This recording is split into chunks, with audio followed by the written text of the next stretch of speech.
Naruhodô Especial, Prêmio Ig Nobel 2018, Parte 1. Naruhodô Podcast. Bem-vindo ao Naruhodô, podcast para quem tem fome de aprender. Eu sou Ken Fujioka. Eu sou Altair de Souza. E hoje é dia de quê? Fúteis e úteis. Vamos para os recados da paróquia, Altair. Bora.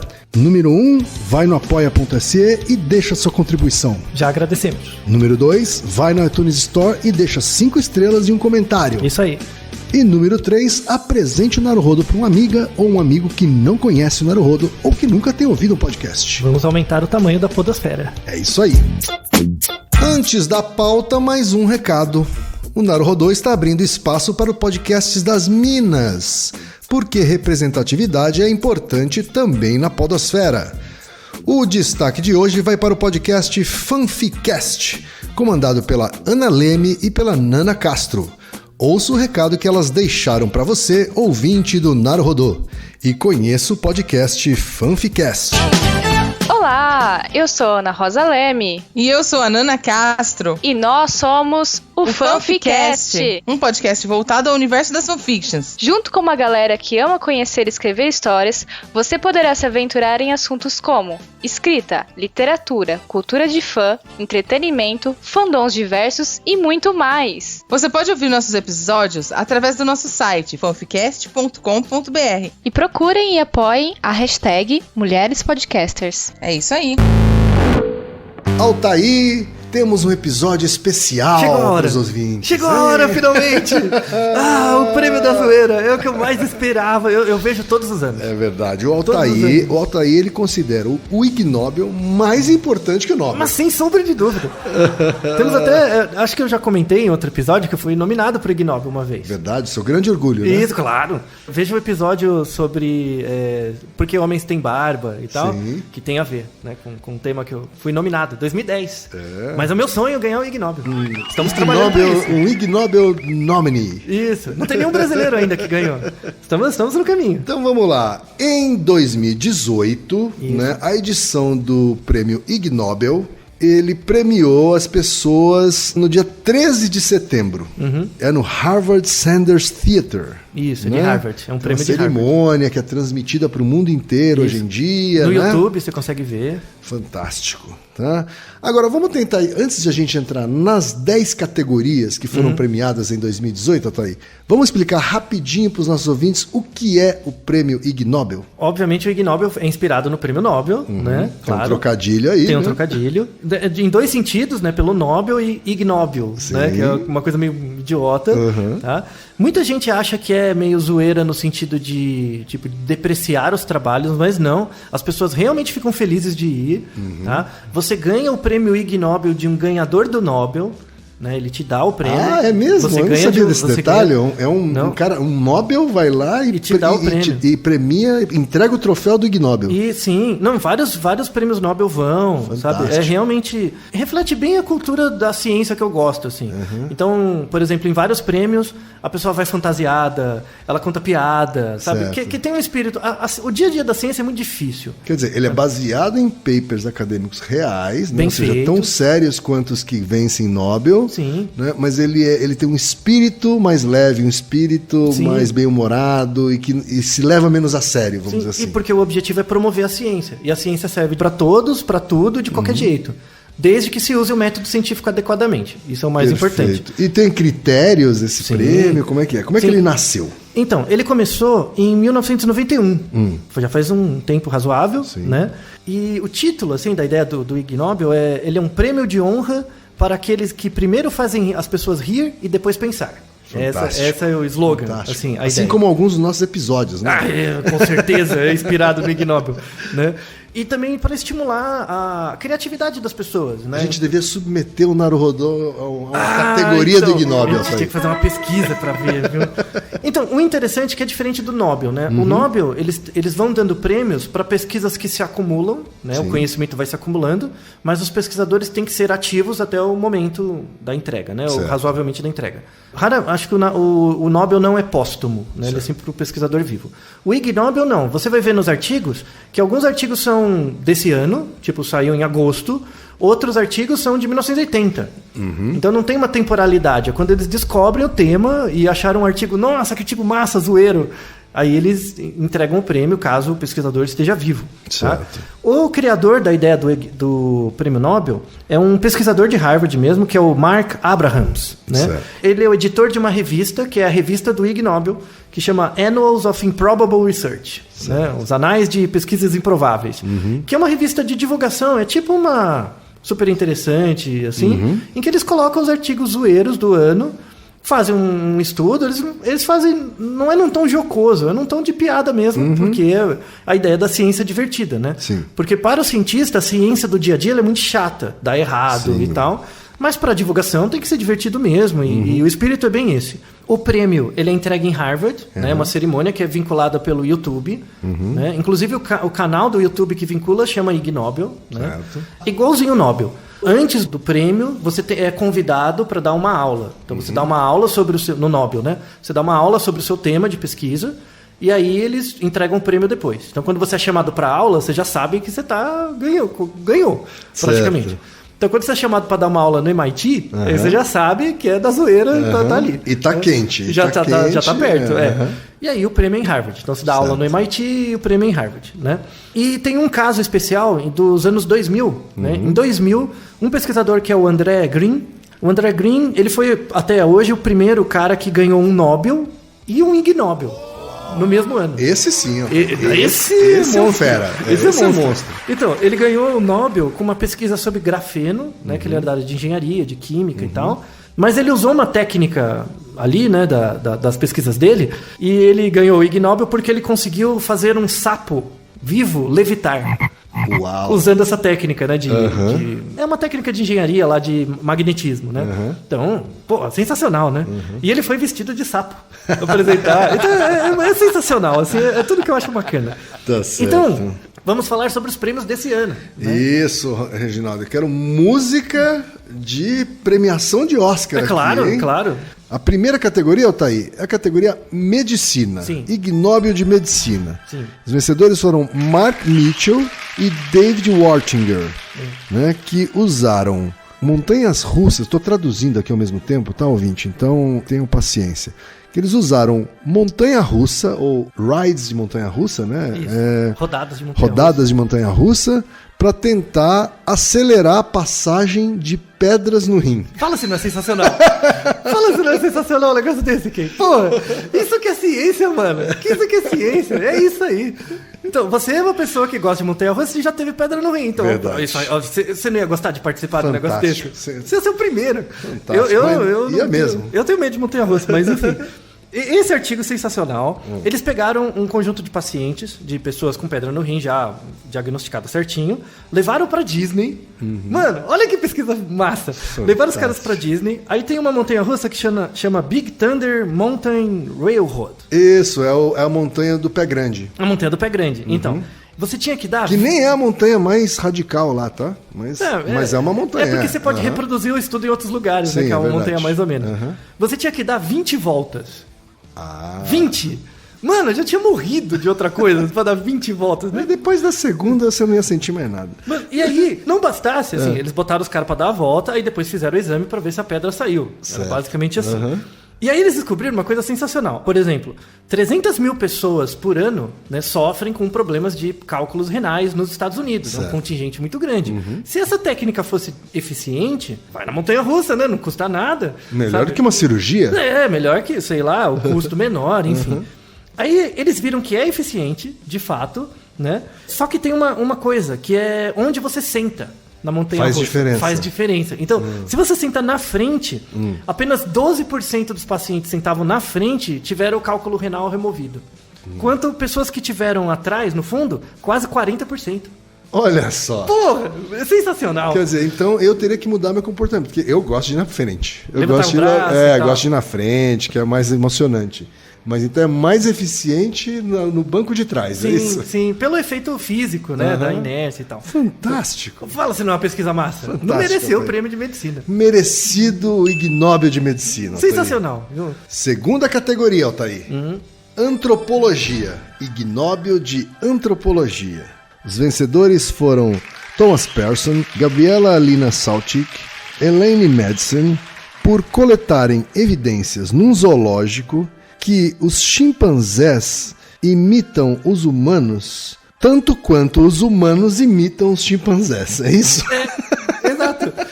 Exato. Não é massa você ler a parada e ver que é uma pesquisa sensacional mesmo? Não sei o que vocês estão pensando. Quer dizer, no zoológico, ela ficou observando se os chimpanzés imitavam os seres humanos tanto quanto os seres humanos imitavam os chimpanzés. Então, é um trabalho de etologia, né, que é o estudo comportamental animal, / antropologia, etologia animal, né? E é um trabalho comum dos etólogos. Eu fui etólogo, né? Eu estudei etologia. A gente fazia isso de observação e por isso é um trabalho sensacional, né? Na verdade, eles descobriram o seguinte, é um trabalho sobre imitação, né, entre macacos e pessoas no zoológico. Muitas vezes, assim, as pessoas ficam de um lado, né, os macacos ficam do outro. Sim. Eles fazem observações, geralmente por filmagem, e vão pegando situações em que tem interação entre humanos e macacos, né? Em um chimpanzé. Do total de tempo filmado, 36% do tempo teve alguma interação. Certo. Tá? Entre o visitante dos zoológicos humano e o chimpanzé. Isso. Desses 36% do tempo, 30% foi imitação. Tá? Então, por exemplo, quando um olha para o outro, só olhar, às vezes conta como tempo de interação. Certo. A maior parte do tempo é só olhar, né? Mas não tem uma interação mais formal. Olhar ainda não é imitação. Não, é só olhar mesmo. Imitação, né? É quando tem um gesto. Quando tem um movimento, isso. Seja de postura, seja de aceno, de emblema, coisa do tipo, né? Geralmente os tipos de imitação eram que a gente chama jogo de imitação. Então eu levanto o braço, você levanta. Certo. Aí eu faço outra coisa, você faz também. Aí gera uma interação. Tá? E aí o que eles mostram nesse trabalho é que a reciprocidade é a mesma. Então quando tem uma interação, a probabilidade de um macaco imitar um humano e um humano imitar o macaco é a mesma. É de 1 para 1. É de 1 para 1. Fantástico. Tá? E mais do que isso, a qualidade da imitação. Então, pessoas imitam macacos tão bem quanto macacos imitam pessoas. E isso é um dado etologicamente importante, porque diz respeito com a qualidade do movimento, né, da percepção. E isso é interessante porque a gente parte da premissa que chimpanzés imitam humanos. Então, né? Quando, na verdade, a gente está vendo que um imita o outro. Exato. E imita com a mesma qualidade motora. Certo. Entendeu? Então, por exemplo, quando uma pessoa acena, o macaco acena com a mesma qualidade, não é um movimento mais ou menos estereotipado. Certo. Sabe? Então, de fato, tem uma simetria comportamental. Isso é muito importante na etologia para inferir teoria da mente. Que é a capacidade de você perceber o movimento do outro. Sim. Né? Então, nós somos extremamente próximos a eles e vice-versa. Sabe? O que nos diferencia é muito mais uma questão de riqueza ambiental e poucos genes. Esse é um trabalho muito legal, saiu numa revista muito boa, que é a Primate, né? E para os etólogos, assim, apesar da questão da zoeira mesmo, porque a etologia é a zoeira, você vai estudar o comportamento sem juízo de valor mesmo, né? Que é a antropologia, né? Ela tem esse caráter. Sim. Então, o trabalho é muito bacana, e agora toda vez que você for num zoológico e estiver olhando um macaco, perceba que ele também está olhando você, do mesmo jeito. Eu vou até aqui complementar a informação, enquanto no Ig Nobel de Medicina é um trabalho dos Estados Unidos, neste de antropologia teve colaboração de Suécia, Romênia, Dinamarca, Holanda, Alemanha, Reino Unido, Indonésia e Itália. Pois é, então isso reflete que o histórico, né? A etologia é uma ciência europeia, eminentemente. Nasceu na Europa, Lawrence, Tinbergen e tal, e as pesquisas mais clínicas mesmo foco nos Estados Unidos. Terceira categoria, Ig Nobel de Biologia, Altair. Os vencedores foram Paul Becker, Sebastian Le Breton, Erika Walling, Eric Henderson, Felipe Borrero Echeverri, Mary Bengtsson, Volker Georger e Peter Witzgal. Então a colaboração entre Suécia, Colômbia, Alemanha, França e Suíça. Eles demonstraram que os experts em vinho podem ser confiáveis para identificar pelo cheiro a presença de uma mosca numa taça de vinho. É isso aí. É isso aí. Sensacional. Desculpa a minha tradução simultânea aqui do inglês para o português, mas é isso, então? Exatamente. Todos os artigos vão estar na descrição, tá? Depois você pode ler com cuidado. Isso, a gente vai colocar aqui o link de todos. É uma pesquisa em biologia, ela é uma pesquisa interessante, importante, tá? Na verdade, o estudo é sobre a drosófila. É essa mosquinha. Drosófila é aquela mosquinha bem miudinha que aqui no Brasil a gente vê na banana. Sim, tá? verdade. Mas na verdade, essas mosquinhas na Europa, elas não tem muitas bananas lá, elas ficam em ou vinho ou vinagre. Certo. Tá? São mosquinhas muito comuns, são bem miudinhas, bem pretinhas. Aquela pequenininha mesmo. A drosófila é um modelo de pesquisa para várias áreas do conhecimento de biologia molecular, enfim. Né? A drosófila melanogaster, né? O nome de batismo dela.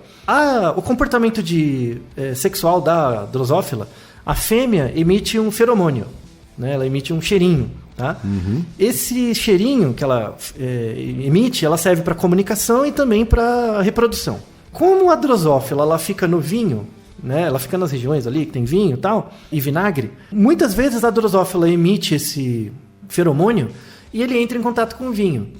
E é um feromônio que tem um cheiro forte. Mesmo a drosófila sendo muito miudinha, o pouco que ela consegue produzir já gera um efeito de percepção. Certo. Tá?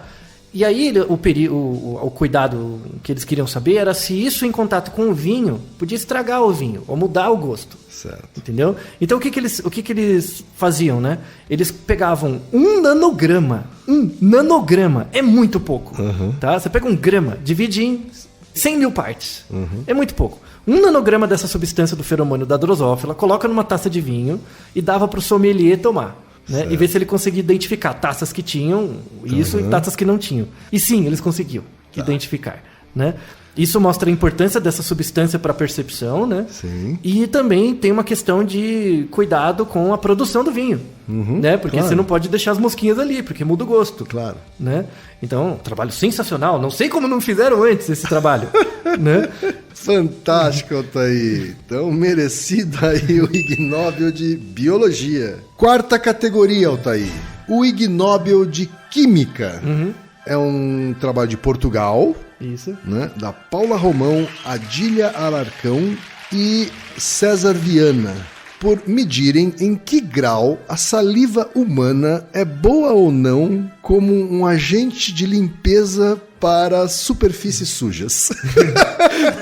Você já não limpa suas coisas com saliva? Mas sem dúvida, Você sem dúvida, assim? a saliva é fantástica. Você manchou a caneta, sua mão, você passa na fantástico. linguada ali, né? Já usei saliva para limpar a mesa, a Tudo, cadeira, tudo. a roupa, Você nem sabe o que nosso tem no... próprio rosto. Verdade.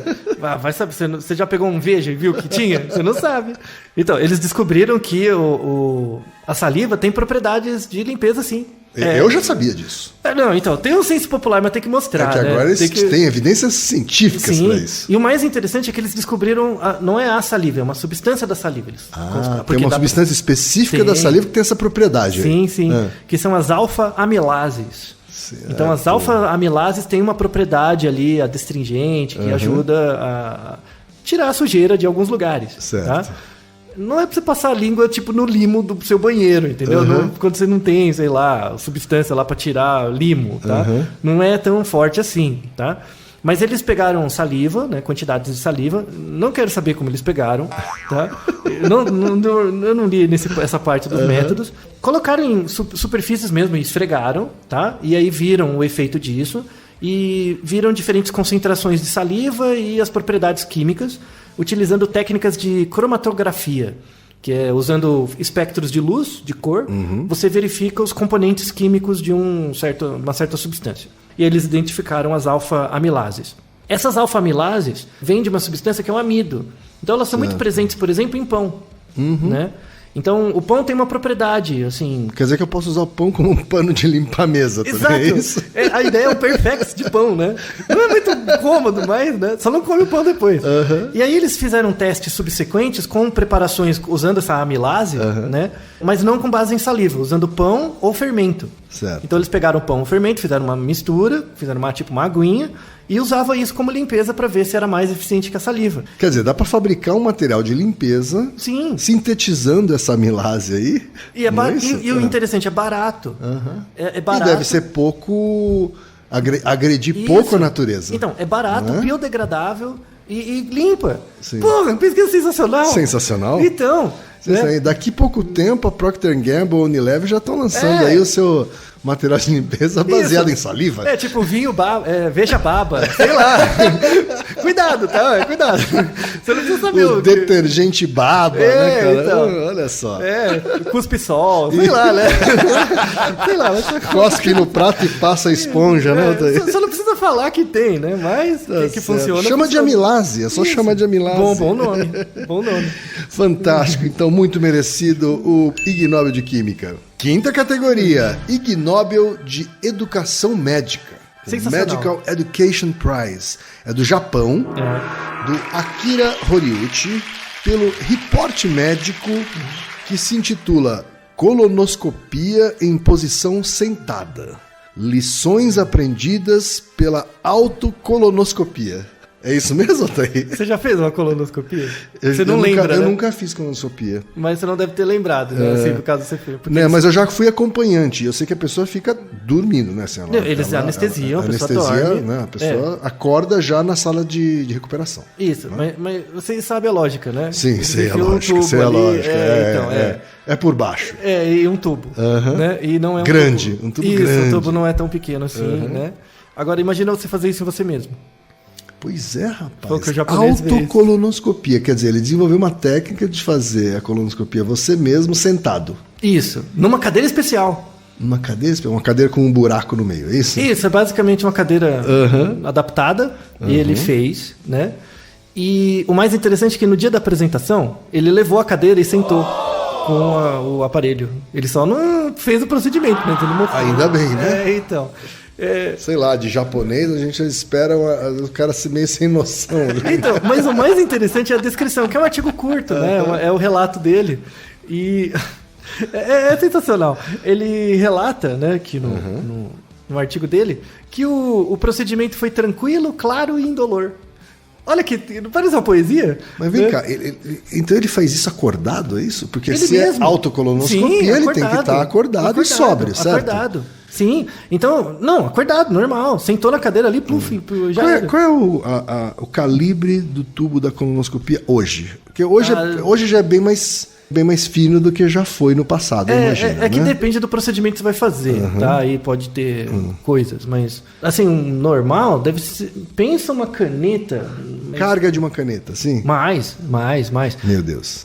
Então, pensa uma Eu pensei que hoje em dia já dá pra fazer, sei lá, com uma fibra. Não, ótica. Não é tanto assim. Não, é mais grosso. Não chegamos aí ainda. Pensa o seu polegar, vai. O seu polegar pra mais. De Deus. O seu polegar pra um sentado? Sozinho? Sozinho. Sem anestesia?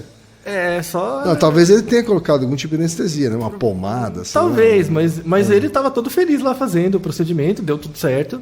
E aí, mas o interessante é que ele é muito bem, assim, ele é professor da clínica médica, da faculdade mesmo, né? Certo. E ele forma alunos de medicina. Então, a grande motivação dele, isso mostra, de fato, a lógica japa, assim. A grande motivação dele era para mostrar para os alunos como os pacientes se sentem. Então, claro. se o profissional médico consegue fazer uma autocolonoscopia, pelo menos um pouco, e assim, não é uma autocolonoscopia que é só olhar, é só colocar. Porque você tem que colocar com aquilo ligado, tem uma câmera... E diagnosticar, né? Tem uma câmera nisso. Sim. Então você senta com um negócio lá, encatado lá, e tem na sua frente, tem uma tela. Isso. Então você vê o seu próprio intestino. E você precisa analisar a imagem ali. Sim. Então você aprende por uma perspectiva muito empática, assim, né? E aí tem um relato posterior desse, né? Porque o artigo é de 2006... mostrando que a percepção dos médicos quando eles vão ser profissionais e fazem colonoscopia é muito melhor. O cuidado com o paciente é muito melhor. Então, apesar da zoeira, tem um objetivo educacional muito importante. Tá certo, então. Parabéns para o senhor aqui. Ig Nobel de Educação Médica. Merecido. Muito. Viva o Japão, viu? Acho que só lá para fazer isso aí, viu? E com a quinta categoria, Altair, a gente fecha a primeira parte desse episódio especial de Ig Nobel, Prêmio Ig Nobel 2018. Já se divertiram bastante, né? E voltamos no próximo episódio com as outras 5 categorias. Mais zoeira. Aguardem, são as 5 principais categorias, hein? É isso aí. E Naruhodô, ilustríssimo ouvinte. Naruhodo. Você sabia que pode ajudar a manter o Naruhodô no ar? Ao contribuir, você pode ter acesso ao grupo fechado no Facebook e receber conteúdos exclusivos. Acesse apoia.se/naruhodô podcast.